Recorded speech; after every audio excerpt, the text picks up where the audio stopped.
한국이 낳은 세계적인 작곡가 윤희상 선생과 독일 작가 루이제 린즈가 나눈 대담을 루이제 린즈가 1977년에 피어낸 책 상처받은 용 읽어보겠습니다.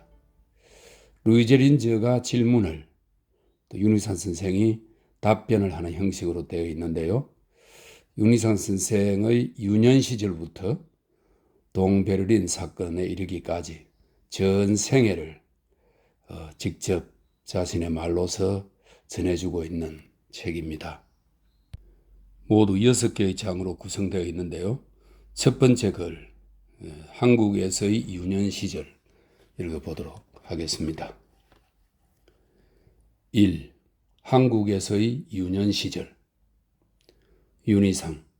동아시아에서는 임신한 여자가 용꿈을 꾸면 그것은 그 아이가 별난 운명을 지니게 되리라는 것을 뜻하지요.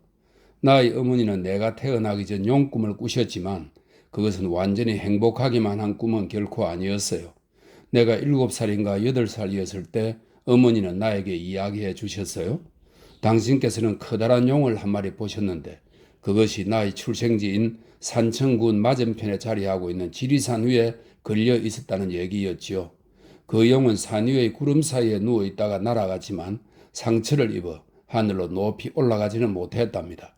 나의 어머니께서는 그 꿈을 꾸고 무척 놀라셨는데 그것은 나에게 있어서의 그 어렵고도 의미 있는 운명을 미리 말해주는 것이기 때문이었어요. 린즈. 당신 자신은 그 꿈을 어떻게 해석하시는지요? 윤희상. 당신은 저희 첼로 협주곡을 알고 계십니다. 종지부를 향해 치닫는 옥타브의 도약을 생각해 보세요. 이 도약은 자유, 순수, 절대적인 것을 향한 욕구와 열망을 의미하지요. 오케스트라에서 오보에는 올림 사음에서부터 가음까지를 활주하고 나의 경우 이 가음은 고음에서 항상 무언가 신적이며 경고하는 듯한 것을 가지는 두 개의 트럼펫들이 그 역할을 맡지요. 그것들은 이 가음을 교대로 불지요. 첼로가 거기에 이르려고는 하지만 그래도 그건 할 수가 없어요. 올림 4음보다 4분의 1 정도 높게 나오지만 더 높은 소리는 나오지 않거든요. 고귀하고 절대적인 트럼펫의 가음, 그것은 끝까지 남아있지요. 린즈. 난 이 높아진 올림 4음까지 나오는 것이 아주 많다고 생각해요. 물론 가음을 목표로 삼는 이에게 있어서 삶의 고통은 거기에 이르지 못하는 것이지요. 하지만 사람들은 그 자신이 얼마나 높이 향하고 있는지를 잘 알고 있어요. 그리고 절대적인 트럼펫의 가음에 대한 긴장감이 당신을 창조적으로 만드는 것이 아닐까요? 윤희상. 나는 내가 정말 음악가로, 작곡가로 태어났는지 어떤지 잘 모르겠다는 말을 이미 여러 번 당신에게 한 적이 있습니다. 어쩌면 나는 무언가 아주 다른 일을 해야 했는지도 모르겠어요. 린즈. 정치로 나서는 거 말이에요? 윤희상. 모르겠습니다. 린즈. 작곡가가 당신의 운명이라는 것은 당신의 성공이 확신시켜 주지 않습니까? 윤희상. 성공이라니 무엇이 성공입니까? 스쳐 지나가는 하나의 그림자인 것이지요. 내 작품들 중에 어느 하나라도 내가 죽은 뒤에까지 남아있게 될까요? 하지만 그것을 결정짓는 것은 무엇일까요? 나는 할 수 있는 한 아주 많이 그리고 아주 훌륭하게 일을 하고 또 언젠가는 그만두고 한국의 내 고향으로 돌아가 그곳 바닷가에 앉아 조용히 낚시를 하며 마음으로 음악을 들으며 아주 고요한 정막 속에서 나 자신을 발견하고 싶어요. 그리고 또한 나는 그곳 내 고향 땅의 따뜻한 품 안에 묻히고 싶어요. 린즈. 당신의 고향과 그 따뜻함에 대해 얘기해 줘요. 당신은 통영 부근의 남해안 근처에 위치한 마을에서 태어났어요. 또한 당신은 태어나면서부터 한국 사람이에요. 한국에서 태어났느냐 아니면 북한에서 태어났느냐 하는 것은 오늘날 커다란 정치적 의미를 지니잖아요.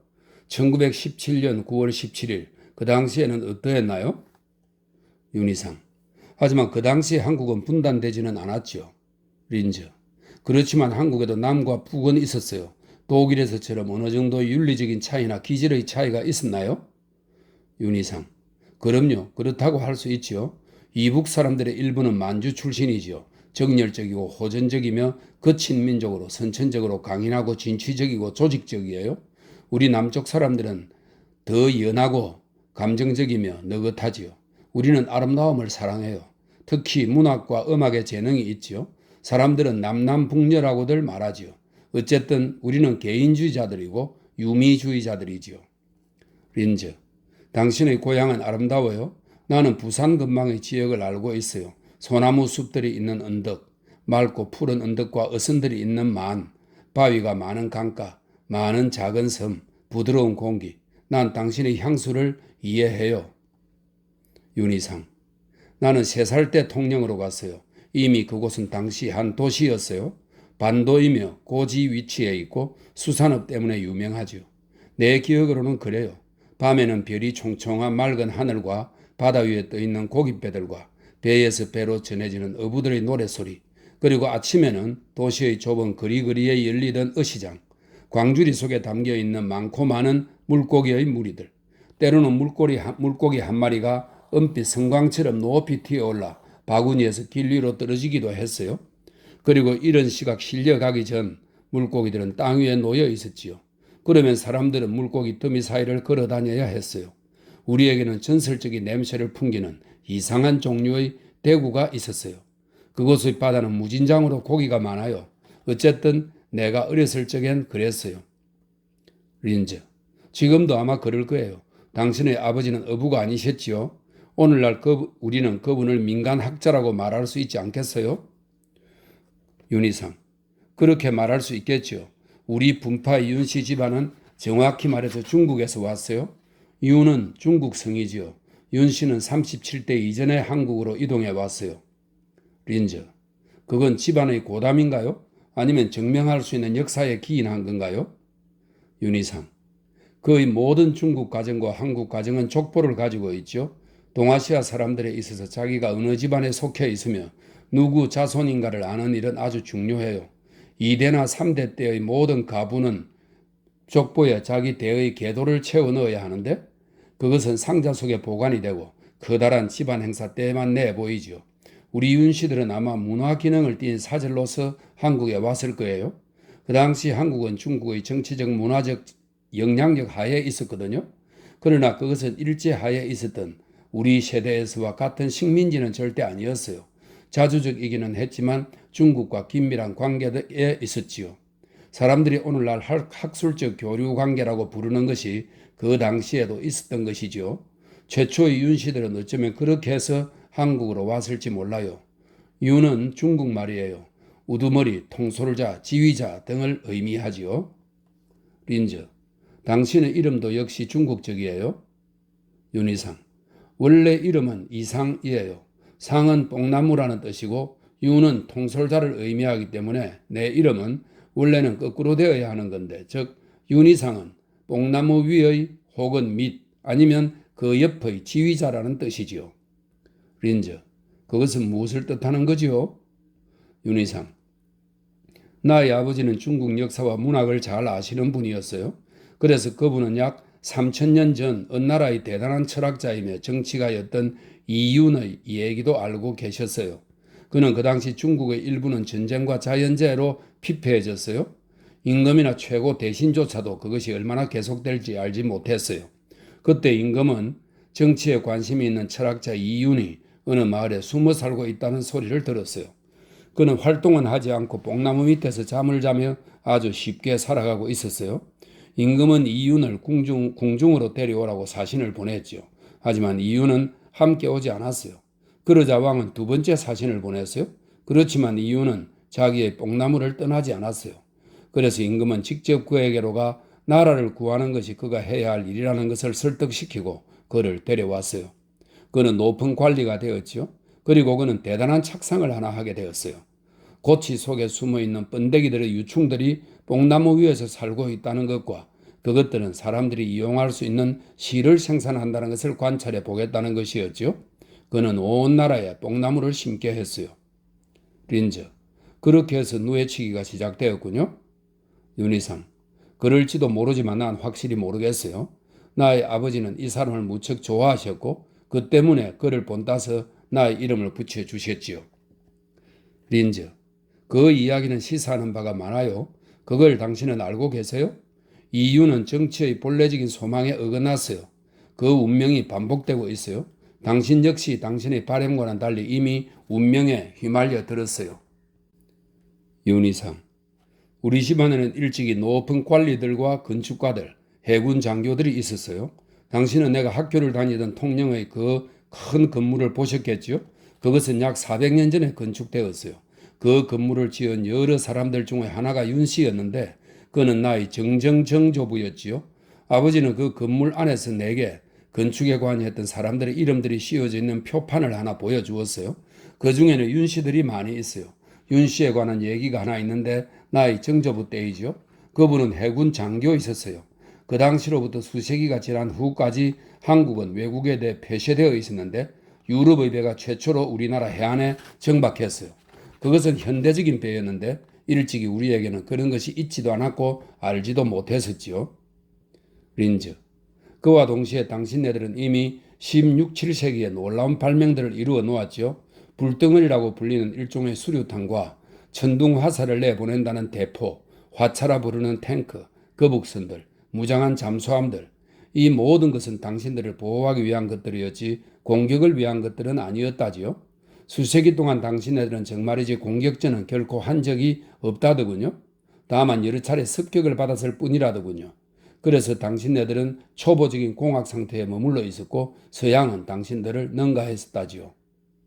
윤희상, 유럽배가 정박해 있었을 때가 1866년이었는데 그것이 우리에게 좋은 일을 의미할 리는 없었지요.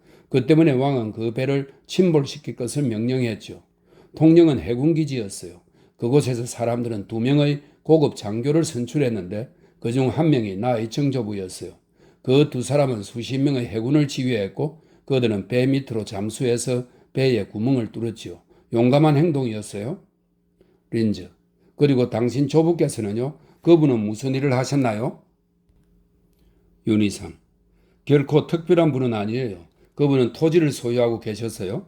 아주 많이는 아니었지만 그 땅에서 먹고 살 수 있을 만큼은 충분했지요. 그분에게는 형제가 하나 있었는데 한 분은 아이가 없었고 당신 자신은 딸 하나와 하나뿐인 아들이 있었지요. 두 집안에서 끔찍하게 버릇없이 키운 아들이 있었는데 그분이 나의 아버지셨어요. 그는 처음에 약학을 공부하려 하셨는데 약학이란 그 당시 우리에게는 자연요법이었지요. 하지만 그는 그것을 포기하고 읽는 것 이외에는 아무것도 하질 않았어요. 그는 중국 작품을 읽었고 직접 시를 썼지요. 그 밖에 그에게는 땅이 약간 있었는데 조금씩 팔아야만 했어요. 그는 또 조그마한 수산업도 했으나 거기에 신경을 쓰지는 않았어요. 대구가 잡히지 않자 그는 크게 손해를 보았고 다시금 땅을 팔아야만 했지요. 그는 더 이상 어떻게 가족들을 부양해야 할지를 몰랐어요. 우리 한국에서 양반은 상업을 해서는 안 되었는데 그것을 천한 직업이라고 생각했기 때문이죠.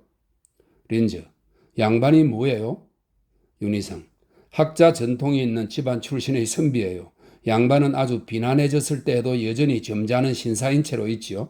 나의 아버지는 완전히 몰락하지는 않았지만 그래도 무언가 일을 해야만 했어요. 손으로 하는 일이 그에게 허락되었지요. 나의 아버지는 7, 8명의 사람들과 함께 작은 목공업을 했어요. 그들은 조그만 장식용 책상들을 만들었어요. 나는 자주 공장에 들렀지요. 하지만 오히려 아버지는 그의 방에 누워 독서를 하고 시를 썼어요. 더구나 그는 저명한 시인이었어요. 그 당시에는 모든 학자들이 시를 쓸 줄 알았지요. 그들은 이 두보뿐 아니라 당문학의 스타일로 글을 썼어요. 물론 중국 문자로 썼지요. 나의 아버지께서는 시인 사회에서의 중심이었어요. 어디를 가든 그는 중심이었죠. 그 당시에는 종종 시인들의 모임이 있었고 시가 낭송되고 비평되었고 술을 마시고 그 다음에는 기생들도 왔는데 기생이란 당신도 아시지만 단순히 매춘부들이 아니고 노래를 부르고 악기를 다룰 줄 알며 또한 직접 시를 지을 줄 아는 여자들이었지요. 물론 그들은 사랑을 위해서도 그곳에 있었지요. 린즈, 당신 아버지의 시는 보존되어 있나요? 윤희상, 아니에요. 그는 그 일을 중요시하지 않았어요. 학자들이 자기들의 시를 발표한다는 것 역시 통상적인 일이 아니었지요. 이러한 점으로 그들은 패기가 없었어요. 그들에게는 번갈아가며 시를 낭송하는 것으로 족했어요. 나는 종종 시를 적은 종이 나부랑이들이 내 아버지의 방 안에 놓여 있는 것을 보았어요. 그리고 나의 어머니가 그 종이들을 불에 태워도 나의 아버지는 상관하지 않으셨어요.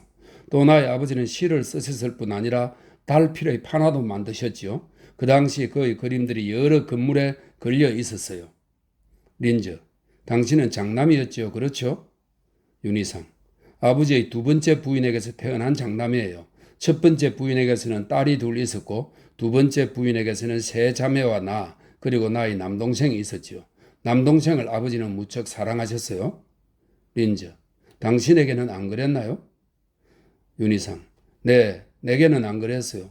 어머니께서는 언젠가 그것은 우리들이 너무나 닮은 때문이라고 말씀하신 적이 있어요. 하지만 나는 아버지에 대해 아름다운 기억들을 가지고 있어요. 그는 종종 밤에 나를 데리고 바다로 낚시를 하러 가셨지요. 우리는 배 위에 말없이 앉아 고기가 뛰어오르는 소리와 배에서 배로 불리어져 가는 또 다른 낚시꾼들의 노래소리에 귀를 기울였지요. 우울한 노래들이었는데 소위 남도 노래였어요. 물이 그 소리에 폭을 넓혀주었고 바다는 울림판과도 같았어요. 그리고 하늘에는 별이 가득했지요. 하지만 나는 또 아버지 없이 바다로부터 배운 나의 경험들을 여러 가지고 있어요. 밤에 혼자서 고기를 잡으러 가는 일이 내게는 금지되어 있었지요. 그렇지만 나는 갔어요. 몰래 갔지요. 5km를 달려 적당한 곳에 도착할 수 있었어요. 약 15m 정도가 바다 쪽으로 가파르게 떨어지는 암초였지요. 나는 스포츠맨 타입은 아니었지만 그 위험한 낭떠러지를 용감하게 기어 내려갔어요. 한 손에는 대나무 낚시 도구를 들고 등에는 물고기 바구니를 메고 말이에요. 내게 중요한 것은 고기를 잡는 일이 아니었어요. 내게 중요했던 것은 별이 총총한 하늘 밑에 홀로 앉아 있는 것이었어요. 그런 황폐한 밤의 세계가 내게는 마력적인 매력이 있었죠. 낭떠러지로 가는 동안과 기어 내려갈 때는 무시무시한 두려움이 있었어요. 하지만 그곳에 앉아 있으면 어느새 두려움은 사라지고 행복했어요. 바다는 내게 또 다른 즐거움을, 예를 들면 개잡이를 하게 해 주었어요. 썰물 때 우리 아이들은 바닷가에서 뛰어놀았지요. 모래에 나 있는 구멍들을 살펴보면 개구멍이 있어요. 우리는 모래를 훔쳐내고 조그만 콩떡을 한 조각 구멍 속에 쑤셔 넣지요. 개들이 그것을 즐겨 먹었는지 아니면 반대로 그것이 개들을 유혹하여 구멍에서 나오도록 충동질했는지 모르겠어요. 어쨌든 그 다음에는 곧 개가 밖으로 나왔어요. 우리는 수컷 칠 때는 다시 구멍 속으로 기어 들어가도록 했지요. 암놈은 뒤끝이 훨씬 더 부드러운 것으로 알 수가 있었는데 그것이 구멍 속으로 기어 들어가기 전 그 끝부분에 실을 하나 메어두죠. 얼마 후에 우리는 다시 그 실을 밖으로 끌어내지요. 그러면 틀림없이 두 번째 암컷이 곧 그 뒤를 따라 나오지요. 그 이유가 무엇인지를 아직도 나 모르겠어요. 하지만 그런 식으로 해서 우리는 언제나 한 마리 외에 또 다른 한 마리를 잡을 수 있었어요. 린저, 밤낚시에서의 기억 이외에 당신 아버지에 대한 또 다른 기억들이 있는지요? 윤희상, 그럼요. 나는 가령 돌아가신 조상의 제1에 그가 어떻게 의식을 치렀는지를 기억하고 있어요. 그는 부엌에서 여자들이 제사 음식을 준비하는 동안 일찍 일어나 목욕을 했지요. 저녁 때 우리 모두는 단정하게 옷을 차려입고 촛불을 켜고 식탁에 앉아서 음식을 먹었지요. 우리란 물론 집안의 남자들만이었어요. 린저, 물론이라고 당신은 말했어요. 당신네의 전통적인 의미에서 물론이란 여자들은 의식에 참여하지 않으며 그 밖에 식탁에도 함께 앉지 않는다는 것이로군요. 그것은 오늘날에도 여전히 그렇고요. 윤희상, 우리는 오랜 전통을 지닌 민족이에요. 그런 제일에는 조상들을 모시는 장을 열고 집안 사람들이 그 앞에서 규정되어 있는 대로 절을 하는 것이 우리네 전통이지요. 그때는 또 오래된 신성한 조문들이 낭독되는데 사자들을 받들어 섬기는 것이지요. 나의 아버지는 그것을 아주 멋지게 낭독하셨어요. 고인이 죽은 지 1년이나 2년 혹은 3년이 되는 날에는 모두 그의 무덤으로 가지요. 그 후에는 집에서만 제사를 지내고요. 그때는 많은 친척들이 와요. 거기에는 오래된 신앙이 있는데 음식은 청동 그릇에다 접대하고 모든 손님들이 의식에 몰두해 있을 때는 청동 그릇의 아주 나지막한 소리를 들을 수가 있지요. 그것은 첫 번째로 음식을 먹는 사자들의 소리지요. 나는 그 소리를 들을 수 있도록 집중하느라 무척 애를 썼고 또 그 소리를 들을 수 있으리라 믿고 있었어요. 그러한 나라의 그 장엄하고도 영묘한 분위기 속에서 나의 아버지는 위대한 중심 인물이었어요. 그러한 시간에는 그를 사랑하고 싶다고 생각했어요. 린저, 그때는 그가 진실한 아버지 상과 일치했었군요. 그러면 어머니 상은 어때요? 윤희상, 나의 어머니는 그분은 행복하지 못했어요. 아버지의 두 번째 부인이었지요. 그리고 그분은 동등한 신분이 아니었어요. 양반집 교수가 아니었던 거지요. 농가 출신이었어요. 양반들은 계급의식이 대단해요. 어머니는 그렇게 자부심이 굉장한 집안에서 고통을 당하셨어요. 가족들, 동네, 풍습 등 모든 것이 그분에게는 낯설었지요. 언제나 슬퍼하셨는데 어느 날 그분은 그것을 더 이상 참아낼 수가 없어서 나를 데리고 집을 나와버리셨어요. 어머니는 그것을 내게 아주 나중에야 말씀해 주셨어요. 어머니가 나를 데리고 돈도 없이 몰래 떠나갔을 때 내 나이는 1살이 조금 넘었었고 아직 엄마 젖을 먹고 있었지요. 가끔 어머니는 달구지를 얻어 탔지만 그 다음에는 또다시 걸어갔는데 친정에 있는 양친들에게로 가고자 했지요. 어머니가 어느 강가에 이르렀을 때 그곳은 홍수로 다리가 떠내려간 상태였고 노는 물속 깊이 잠겨 있었어요. 그때 어머니는 나와 함께 물길에 떠밀려 가기를 기다리셨지요. 하지만 그 한가운데서 강은 어머니의 마음을 빼앗아 버렸고 나를 등에서 떨어뜨렸지요. 그분은 소리를 질러 도움을 청했고 어느 농부가 어머니와 나를 구해 주었어요.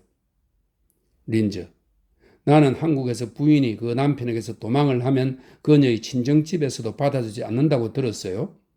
윤희상. 그래요. 보통은 그랬었지요. 하지만 나의 어머니는 결국 어디로든 떠나야만 했어요. 그래서 그분의 집으로 갔던 거지요.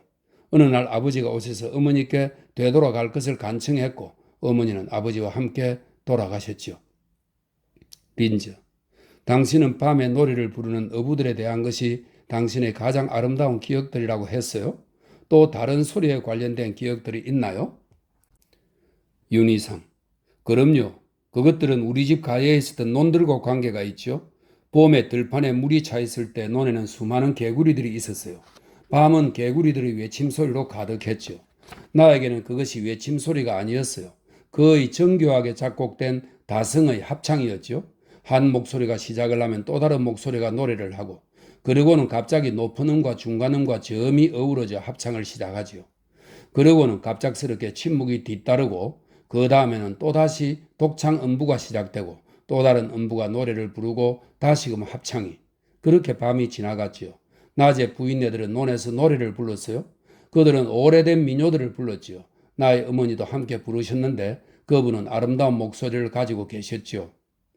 린저. 그리고 시인이셨던 당신의 아버지, 그분은 악기를 다룰 줄 아셨나요? 윤희상. 아니에요. 그분은 노래도 불러본 적이 없었어요. 그러나 나는 종종 노래를 부르곤 했었지요. 아름답고 맑고 힘있는 목소리를 가지고 있었지요. 어머니께서 말씀하시기를 그것은 내가 어린아이 때 아주 많이 울었기 때문이라고 하셨어요. 나는 울보로 이름이 나 있었지요. 아프지는 않았지만 아주 예민했었어요. 린저. 지금 당신은 그 잦았던 울음에 몇 가지 설명할 것이 있다고 말하는 것이 아니에요. 당신은 어머니의 등에서 떨어졌을 때 물속에서 거의 빠져 죽다시피 하지 않았어요? 당신은 그것이 아무런 충격도 주지 않았다고 말하려는 것인가요? 당신은 그에 대해서 설사 무의식 중일지라도 충격이 남아있지 않았다고 말하지는 않겠지요. 당신의 그 불안은 훨씬 더 오래된 것이에요. 거의 당신 나이만큼이나 오래된 것이라고요. 그리고 당신 어머니의 비극이 당신에게는 아무런 인상도 남기지 않았다고 말하지는 않겠지요. 그리고 아버지로부터 사랑받지 못했다는 당신의 느낌은요? 어쩌면 당신은 이 지상에서의 삶이 결코 즐겁지 못했는지도 모르죠. 상처 입은 용의 삶은 어려워요. 윤희상. 당신 말이 옳아요. 용은 아주 즐겁게 살지 못해요. 아니면 어쨌든 간에 쉽지만은 않아요. 린저. 당신은 애당초 음악적인 관심들을 집 밖에서 갖게 되었지요. 유랑극단과 함께는 무엇을 연주했나요? 오페라였어요? 윤희상. 그래요. 그것은 매혹적인 것이었어요. 그러한 유랑극단들은 오래된 궁정 전통에서 유래하지요. 금세기 대한제국 시대 말까지 가수와 음악가들은 궁정에서 이름 있는 사람들이었어요. 하지만 그 다음 그들은 해고되었고 어떻게 해서든 밥을 먹고 살아야만 했지요. 그래서 그들은 무리를 이루고 이곳저곳으로 옮겨 다녔지요. 그들은 어느 장소에 오게 되면 천막을 치고 무대를 세웠지요. 공연은 저녁과 밤에 했어요. 불은 석유 램프와 횃불로 밝혔지요. 군중은 오랜 시간 동안을 계속해서 즐거워하며 그곳에 서거나 앉아 있었어요. 극단은 대개 옛 가극의 부분을 공연했는데 심청전 같은 거였지요. 그것은 1972년 올림픽 대회를 위한 나의 뮌헨 오페라의 소재이지요. 우리 도시는 컸기 때문에 이름난 극단들이 많이 왔었어요. 하지만 그들은 모두가 가난했지요. 사람들은 많은 액수의 돈은 지불하지 못하고 주고 싶은 만큼 그들에게 돈을 주었어요. 운이 나쁠 때나 우기일 때에는 연주를 할 수 없었기 때문에 값하고 좋지 않은 여인숙에 머물러 있어야만 했지요. 때로 그들은 식사비와 방값을 벌기 위해 자기들의 아내를 그곳에 저당 잡혀야만 했어요. 그들은 너무나 가난했고 터무니없이 연주를 했지요. 언젠가 그들이 통영에 왔을 때 어린아이였던 나는 다음 마을에까지 따라가서는 무대 앞에 앉아 귀를 기울였어요. 나의 양친께서는 무척 걱정을 하셨고 마침내 그분들은 집에서 멀리 떨어진 곳에서 가수들과 함께 있는 나를 발견했지요. 린저, 그 극단들은 오케스트라를 가지고 있었나요? 윤희상, 진짜 오케스트라를 어머니의 부유한 친척 집에서 처음으로 들었어요. 그는 만주에서 온 사람으로 돈을 많이 벌었고 종종 잔치도 베풀었어요. 나의 어머니도 나와 함께 거기에 가곤 했어요. 그곳에는 언제나 기생들이 왔는데 10수명이나 되는 그들은 독창으로 노래를 불렀으며 합창을 하기도 했어요. 그들은 오래된 전통 악기들을 연주했는데 호궁이라 불리는 몽고의 바이올린과 뜯는 악기인 금문고였어요. 이 음악이 내게는 아주 매혹적이었어요. 그 소리를 나는 잊을 수 없어요. 하지만 그곳에서 가장 아름다운 것은 밤이었어요.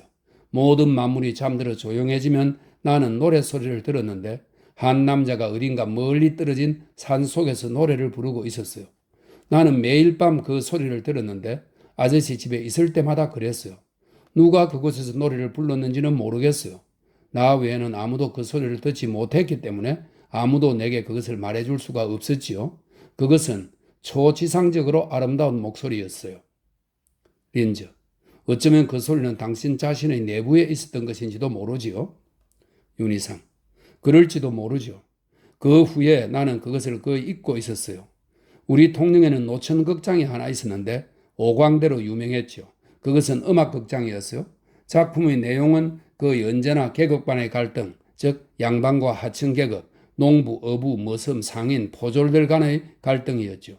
배우들은 모두가 정규 직업을 가지고 있는 문외한들이었고요. 사람들은 종종 그들이 직업 배우라고 주장했지만 그렇지가 않아요. 그 때문에 연극은 자연히 집안에서 개성되고 당연히 언제나 더욱더 완숙된다는 인상을 받을 수가 있었던 것이죠. 이제는 그러한 부류의 극단들은 사라져버리고 없어요. 린저, 아니에요. 정말 아니에요. 나는 직접 한국에서 그러한 극들이 어느 대학 캠퍼스의 야외에서 그리고 38선 근처에서 상영되는 것을 보았어요. 가면극을 연출하는 유명한 집단이 있다기에 우리 몇몇은 그곳으로 차를 타고 갔던 것이죠. 물론 비판적인 내용을 담고 있었어요. 문화공부부는 이러한 극의 전통을 보존하기 위해 많은 돈을 지출하고 있었고 서울대학교는 자체 내에서 민속학 강의를 하고 있었어요. 물론 학생들은 이러한 집회를 정부 차원의 의미에서 이용하지는 않아요. 첩보기관이 자리에 있음에도 불구하고 그들은 박정희 정부에 대한 비판으로서 이해할 수 있는 부분에서는 우리 같은 박수를 쳐요.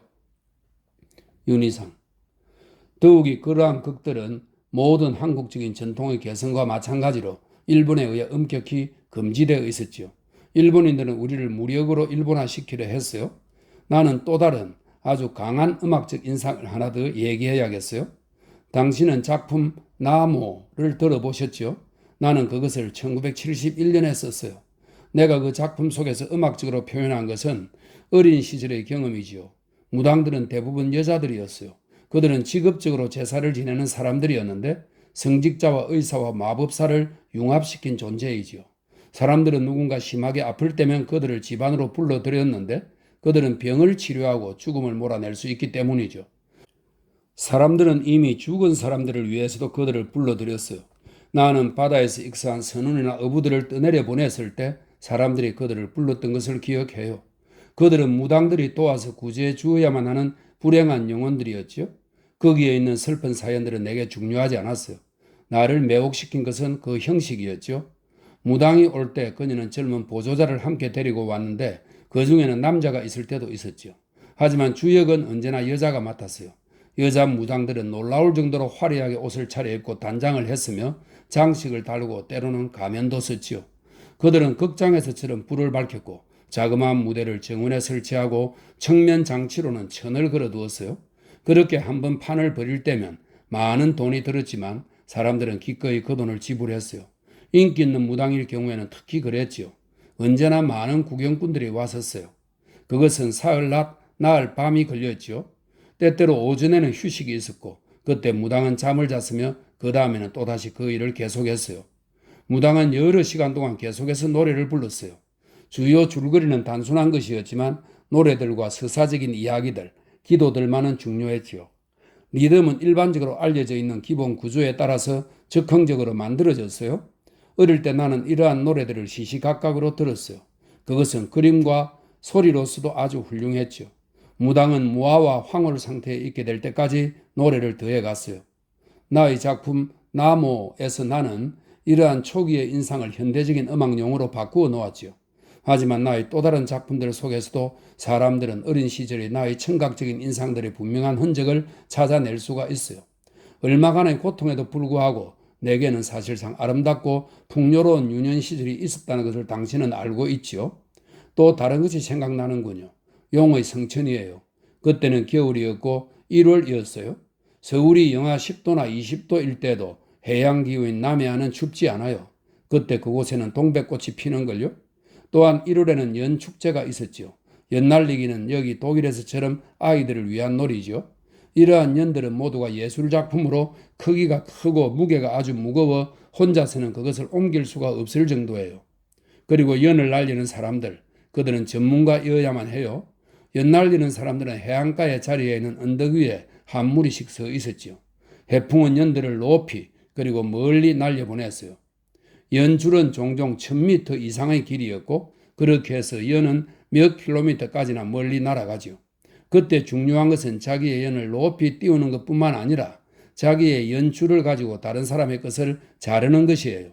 물론 공중에서지요. 그를 위해 사람들은 실을 면밀하게 준비했어요. 유리가루를 실에 문지르고는 말렸는데 그렇게 하면 실은 칼처럼 견고하고 날카롭게 되지요. 연날리는 모든 사람들은 자기 자신의 심사숙고한 계획을 가지고 있죠. 또한 사람들은 연을 바람에 띄우고 자신의 것을 다른 연실 쪽으로 가져가 그것을 끊으려고 애를 쓰지요. 하지만 규칙이 있는데 그것은 위에서부터 잘라야만 한다는 거예요. 거기에서는 또 3, 4위 전도 있었지요. 이 시합은 단 한 개의 연이 공중에 있을 때까지 오래 계속되었는데 열흘이 걸릴 때도 있었지요. 선수단도 있어서 연날리기 리그도 있었어요. 여기에 축구 리그가 있는 것처럼 말이에요. 구경하는 것은 오늘날 축구 시합을 구경하는 것만큼이나 어수선했지만 단지 그것은 훨씬 더 조용하게 진행되었죠. 진달래 축제 같은 또 다른 축제들이 여럿 있었어요. 한국에서 유일하게 봄에 꽃이 피는 진달래 화원에서 아이들은 바구니를 들고 나와 꽃을 따지요. 부인들은 쌀가루와 계란과 물로 반죽을 만들고 그 위에다 꽃잎을 얹어 조그만 전을 굽지요. 진달래 꽃들이 피는 3월 어느 특정한 날에 사람들은 조상들의 무덤을 돌봐요.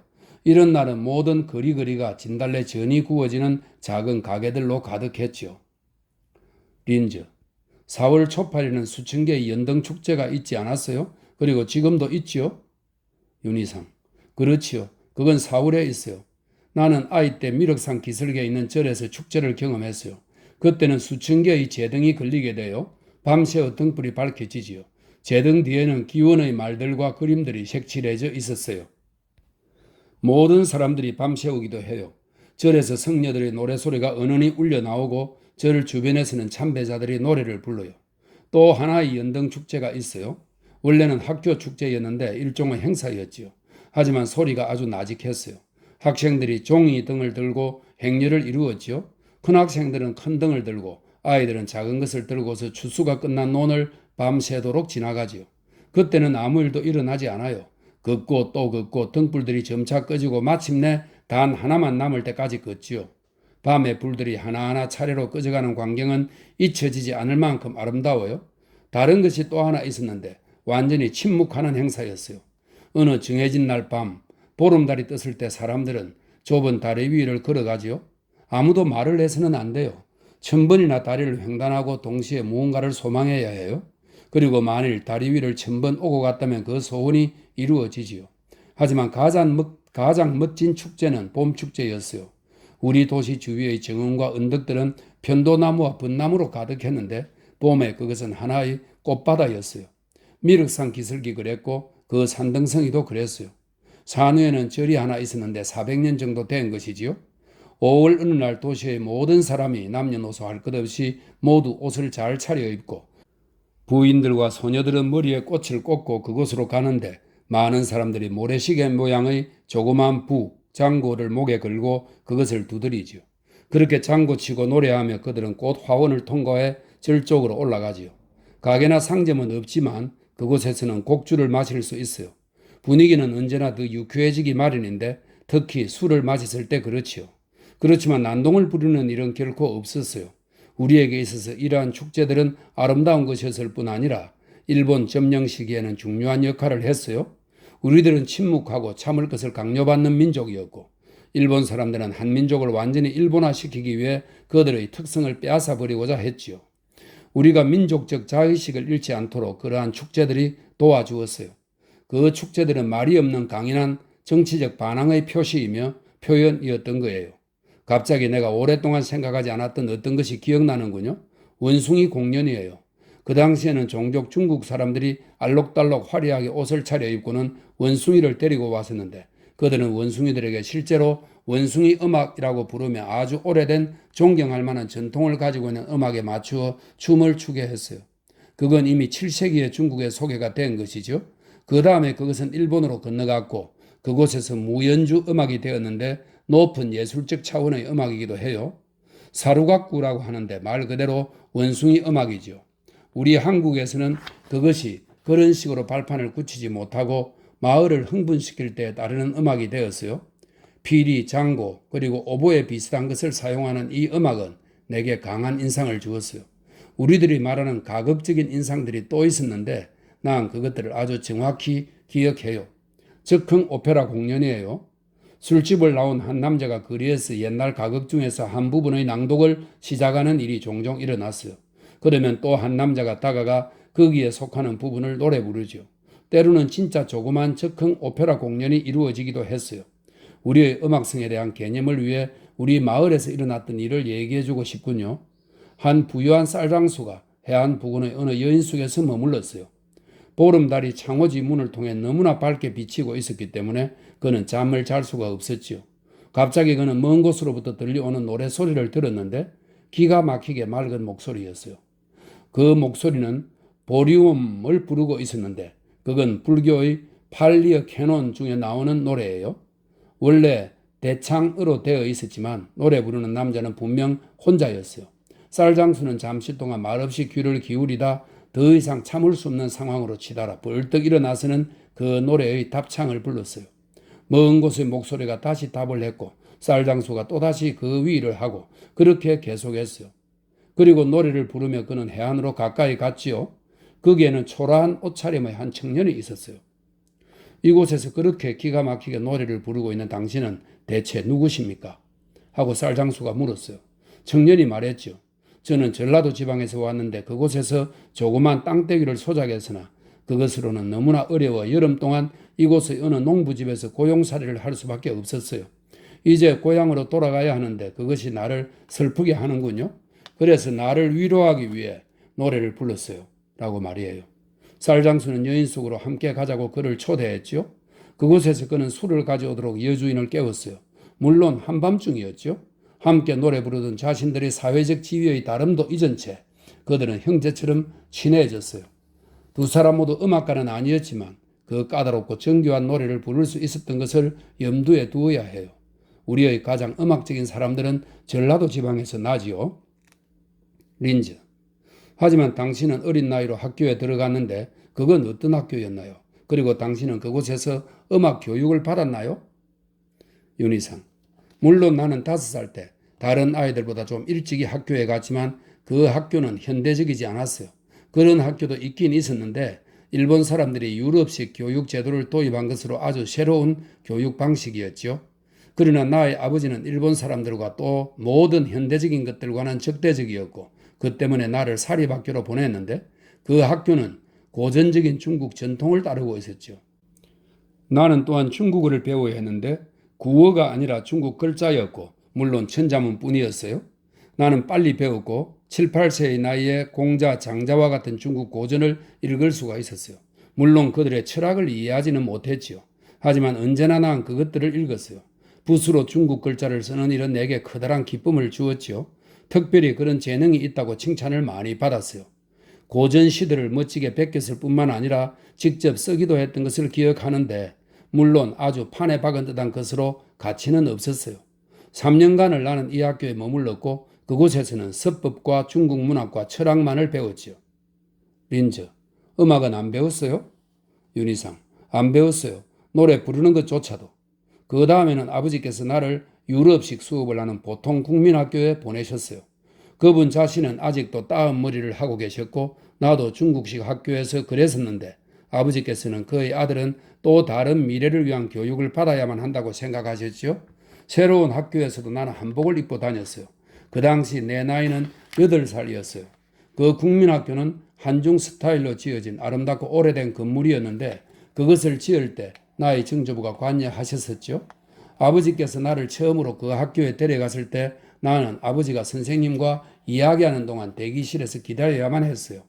거기에는 이상하게 생긴 가구가 하나 놓여 있었는데 신사 한 분이 그 앞에 앉아서 희고 검은 작은 널빤지 위를 내리 누를 때까지는 그 목재가 내게는 아주 수수께끼 같이만 느껴졌었어요.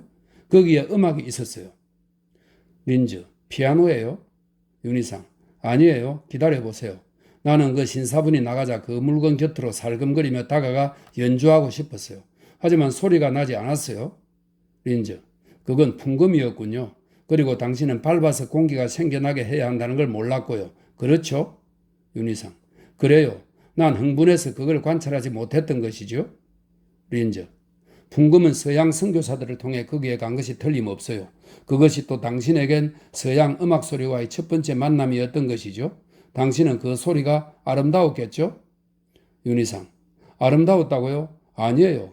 갑자기 그렇게 큰 소리로 그렇게 많은 소리를 내다니 놀랍고 흥분되었어요. 그리고 너무 무거웠어요. 나는 완전히 마비가 되었어요. 우리 악기들은 한 가지 음조만을 내지 화음이 아니에요. 그리고 그 소리들은 훨씬 더 나직하고 모든 음조를 개별적으로 듣지만 거기에서는 그렇게 많은 음조를 동시에 들을 수가 있었어요. 그건 아주 낯설었어요. 비록 내가 이미 유럽 음악을 내기로 들었다고는 해도 그것을 알지는 못했지요. 우리 집 근처에는 교회가 하나 있었어요. 기독교였는데 그곳에서는 서양 노래를 불렀고 바람은 논밭을 지나 그 소리들을 우리들에게로 실어다 주었고 나는 그것을 빨리 배웠기 때문에 학교에 가기 전에 그 노래를 부를 줄 알았지요. 린즈, 한국어 가사로 해요? 아니면 일본어 가사로 해요? 윤희상, 한국 것이었어요. 유럽의 기독교 선교사들은 일본 사람들에게 절대로 협력하지 않았어요. 반대로 그들은 우리 편이었죠. 일본 통치 기간 동안 내내 그들은 저항하면서 우리들을 지지했어요. 린즈, 나중에 당신은 교회에서 함께 노래를 불렀어요. 하지만 기독교 신자는 아니었어요. 윤희상, 그건 대수롭지 않은 일이에요. 더욱이 어째서인지는 몰라도 나는 얼마 동안 기독교 강의를 받았는데 크리스찬이 될 만큼 충분히 긴 시간은 못 되었어요. 린즈, 새 학교에서는 음악 수업을 받았나요? 윤희상, 그럼요. 우리는 유럽의 소곡들을 풍금 반주에 맞추어 부르는 법을 배웠어요. 우울하고 장식적이며 정교한 고유의 것들과는 다른 것이었어요. 명확한 유럽식 음계가 내 마음에 들었죠. 린즈, 당신에게는 그 노래들이 당신네들의 것보다 훨씬 더 초라해 보였나요? 윤희상, 그것들은 내 관심을 끌었어요. 나는 그 구조를 아주 빨리 파악했지요. 교육대학을 나오신 선생님이 한 분 계셨어요. 선생님은 교실에 들어오셔서 오선지 노트를 칠판으로 가지고 가서는 그 위에다 새 노래의 악보를 적었지요. 나는 정확히 따라했어요. 나는 악보를 보고는 틀리지도 않았고 도레미파 등으로 그 노래를 불렀어요. 선생님은 감격을 하셨죠. 우리는 한 학급의 학생이 약 70명이었지만 내가 악보를 보고 노래를 부를 수 있는 첫 번째 학생이었던 거지요. 나는 이 시간이 언제나 즐거웠어요. 린즈, 당신은 금방 유럽식 노래에 익숙해졌군요. 또 그렇게 노래를 부른다는 것은 우물쭈물하지도 않고 음색이 바뀌지도 않았다는 뜻이겠죠? 윤희상, 맞아요. 완전히 유럽식이었죠. 마치 다른 것을 부르는 소리를 들어보지도 못한 것처럼 말이에요. 나는 정규에서 유명해졌고 아름다운 목소리를 가지고 있었기 때문에 학교 행사 때는 언제나 독창을 해야만 했죠. 린즈, 악기는 배우지 않았나요? 윤희상, 바이올린을 약간 했어요. 내가 13살쯤이었을 때 우리 동네에 도쿄에서 공부를 한 젊은이가 살았는데 그가 바이올린을 가지고 있었어요. 나는 그에게서 바이올린 키우는 법을 배웠으나 오랫동안은 아니었어요. 그래도 나는 곧 쉬운 곡들을 연주할 수가 있었죠. 하지만 테크닉은 배우지 못했어요. 린저. 그럼 바이올린은 있었어요? 윤희상. 아주 값싸고 소박한 거였어요. 나의 아버지는 바이올린 키우는 것을 아주 싫어하셨어요. 당시 나는 또 다른 젊은 남자에게서 기타 연주법을 배웠는데 그건 바이올린보다 쉬웠고 우리 한국의 현악기보다도 훨씬 쉬웠어요. 그 당시 일본을 거쳐서 서양의 유행가들이 우리에게로 건너왔는데 그것을 배웠어요. 린즈. 유행가 외에 유럽의 고전적인 음악은 알고 있었나요? 윤희상. 전축을 통해서 많이는 아니고 몇 개 알고 있었어요. 엄밀히 말해 유럽 음악은 일본에서 음악을 전공할 때 비로소 알게 되었어요. 도대체 왜 나는 다른 사람들이 노트에 적어준 것만을 노래 부르고 연주해야 하는 걸까 하고 생각했어요. 13살 때였죠. 그래서 나는 작곡을 시작했어요. 처음에는 쉬운 노래들, 그 다음에는 좀 더 복잡한 음악을 몇 가지 악기를 통해 내가 생각한 대로 화음을 넣어 만들었어요. 솔직히 말하겠는데 그건 고상한 통속 음악이었어요. 그리고 그것이 연주되었다고요. 생각 좀 해봐요. 그것이 내게서 나온 것이라고는 아무도 몰랐어요. 그건 이렇게 된 거였어요. 우리 도시에는 영화관이 둘 있었어요. 무성 영화 시대였죠. 영화와 영화 사이에 막간에 연주되었어요. 서양 음악, 셰츠라우스 왈츠와 같은 것을 연주하는 일종의 음악회였죠. 군중들은 영화 때문이 아니라 이 음악회 때문에도 왔어요. 그런데 어느 날 음악을 하나 들었는데 내 귀를 믿을 수가 없었어요. 하지만 그것은 나의 작품이었다고요. 기쁨은 컸지만 나는 그것을 이해할 수가 없었어요. 훨씬 뒤에야 바이올린으로 연주했던 한 학생이 나에게 말해주기를 자기가 나의 작품을 음악가들에게 주었었다고 해요. 그리고 지휘자가 작은 오케스트라를 위해 그것을 약간 수정했다고요. 사람들은 그것이 누구 작품인지도 모른 채 계속해서 그것을 연주했어요. 린즈. 왜 당신은 음악가들에게 가서 당신이 작곡자라고 그들에게 말하지 않았나요? 윤희상. 무슨 소리를 하는 거예요? 나는 한국의 어린아이였으며 그 음악가들은 어른들이었다고요. 내가 어떻게 쉽사리 그들과 얘기를 할 수 있었겠어요? 린즈. 당신은 수줍어하는 아이였나요? 윤희상. 아주 부끄러워했어요. 린즈. 그리고 양친께는 아무 말도 하지 않았나요? 윤희상. 나는 그분들이 그것을 기뻐하지 않으리라는 것을 알고 있었지요. 물론 당신은 내가 음악을 전공하는 것을 아버지께서 무척 반대하셨다는 것을 알고 있을 거예요. 그 자신이 예술가이었음에도 그는 내가 직업적으로 되는 걸 원치 않으셨어요. 우선 그는 음악에 대한 나의 관심, 나의 바이올린과 기타 연주 등을 진지하게 받아들이지 않았어요. 그는 그것을 못 본 채 했어요. 하지만 점차로 그분은 내가 음악에 대해서 아주 진지하다는 것을 알아챘지요. 그리고 내게 물었어요. 너 정말 음악을 공부하고 싶으냐? 하고요. 나는 수줍어하면서 그렇지만 아주 단호하게 네 라고 말했죠. 그러나 그는 화를 내며 말했어요. 내 아들은 절대로 음악가가 되지 않게 할 것이다 라고 말이에요. 그것이 마지막 말이었어요. 린저. 도대체 그분은 왜 그렇게 반대를 하신 거예요? 윤희상. 그분은 음악을 취미로 해나간 사람들만 알고 계셨는데 나도 그랬다면 허락했을 거예요. 하지만 음악을 직업으로라니 음악가 그건 천한 직업이었어요. 나의 아버지께서는 내가 바이올린이나 장구와 트럼펫을 가지고 도시를 뛰어다니며 연극이나 영화 선전을 하게 되리라고 나의 미래를 상상하셨던 것이죠. 아니면 그분은 내가 어느 연극단체와 함께 이 마을 저 마을로 가련하게 옮겨 다니리라고 생각한 거지요. 비참한 미래로부터 나를 구하기 위해 그분은 단호한 조치를 취하기로 결심했던 거예요. 그분은 나를 취미로 바이올린을 아주 훌륭하게 연주하는 사람에게로 데려갔어요. 그리고 그 옆에서 연주해 보도록 했어요. 그것은 분명히 음모된 것이었죠. 그는 나의 아버지의 말이 옳다고 했어요. 그럼으로써 내 인생은 결정되었어요. 나는 며칠 동안 울면서 말 한마디 하지 않았고 바이올린도 더 이상은 켜지 않았어요. 하지만 작곡은 했어요. 내 음악이 연주되는 소리를 듣던 날부터 나는 마음속으로 작곡가가 된 것이었어요. 아주 열심히 했죠. 그 밖에 나는 전축으로 많은 음악을 들었어요. 린즈. 당신은 당신이 알고 있었던 최초의 서양 작곡가들이 어떤 사람들이었는지 기억할 수 있어요? 윤희상. 그건 잊어버렸지만 내가 오페라를 듣고 그것들이 나를 열광시켰던 것은 기억하고 있지요. 그것은 언제나 나를 열광시키는 노래였어요. 나는 샬자핀의 목소리를 잘 기억해요. 또한 악기들 중에서도 뭔가 아리오스적인 것을 지닌 그런 것들에 관심이 있었는데 특히 첼로에 대해서였어요. 하지만 음악, 특히 심포니에 대한 올바른 이해를 위해서는 부족한 것들이 많았어요. 학교에서는 아무것도 배우지 않았고 그렇다고 나에게 음악 이론을 가르쳐 줄 만한 사람도 없었어요. 하지만 그 당시 나의 음악적인 관심들 가운데 또 다른 것이 하나 슬쩍 자리 잡게 되었는데 그것은 바로 정치적인 것이었어요. 린저, 당신은 언제 일제와 한국의 정치적인 상황을 인식하게 되었나요? 반일주의자이셨던 당신의 아버지가 당신과 함께 거기에 대해 이야기한 적이 있으셨나요? 윤희상, 직접적으로는 아니지만 중국 역사와 한국 역사에 대한 많은 것들을 얘기해 주셨지요. 그것이 나를 반일적으로 키우는 그분의 방법이셨던 겁니다. 그 자신은 비정치적이었어요. 세상에 등을 돌린 학자였지만 그가 일본 사람들과는 도대체 아무것도 함께하려 하지 않은 것은 상업적으로도 역시 그랬는데 그것은 우리에게 경험적으로 좋지 않은 결과를 가져다 주었던 때문이지요. 그 당시 한국은 일본 사람들로 넘치고 있었어요. 일본 사람들은 한국에서 경제를, 우리에게는 주요 수입원인 농업과 어업을 장악하고 있었죠. 그들은 굉장히 부지런하고 숫자도 엄청났는데 우리 통영의 한국 사람들을 도심과 유리한 상업지역으로부터 몰아내었고 생활은 점점 빈곤해 갔지만 아무런 힘도 쓸 수 없었지요. 그것을 나는 벌써 어린아이일 때 보고 이해했어요.